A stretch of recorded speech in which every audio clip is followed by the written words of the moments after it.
Sometimes you simply can't avoid video compression. There are steps you can take to work with compression and create great-looking video.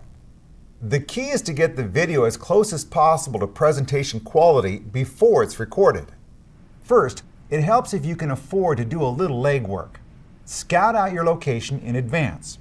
Try to visit about the same time of day as your planned shoot. Look at the lighting.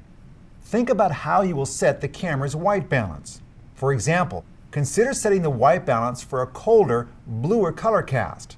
If you select a low Kelvin temperature, the camera will push the colors toward blue. Or use white balance shift to add a blue color cast. Alternatively, you can select a higher color temperature to create a warm glow. The camera will push the colors toward amber.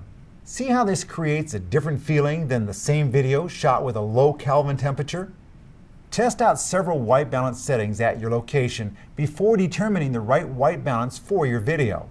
Next, we will look at one of the most powerful and least understood settings on your camera. It's called Picture Styles. This feature allows you to determine the saturation, contrast, sharpness, and other image quality settings. The critical point to remember is the camera will always apply a picture style to your videos. Even when the camera is set on standard, the video is recorded with specific visual parameters. Any changes you make to those parameters later may result in a loss of image quality. The following experiment will demonstrate what is happening. Here we have a colorful scene with a lot of midtones, a few highlights, and some dark shadows. Essentially, this is a typical outdoor video. Let's lock the camera down on a tripod so that all our samples are framed identically. We will start with all the camera exposure and white balance controls in automatic. The only specific setting we make is to select the neutral picture style. We record a few seconds of video. Then we stop the camera and change the picture style to landscape. Again, we take a few seconds of video. Finally, we keep the current setting, but use the menu tools to increase the saturation, sharpness, and contrast. We take one last video of the subject. Now, we will look at the video inside a video editing program. Don't worry if you use a different program. Your software likely has very similar tools. When we review the three clips, we see the contrast, saturation, and sharpness are strikingly different in each video. You can change the visual properties of the neutral clip to match the clip shot with the landscape picture style.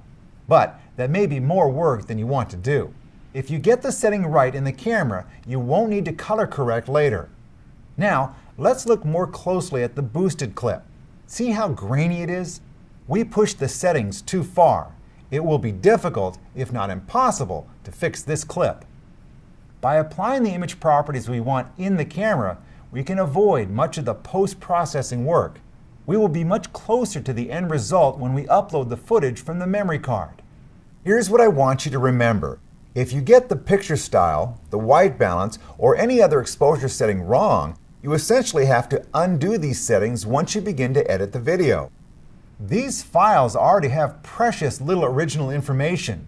If you don't get these settings right up front, you could lose image quality and waste time in editing.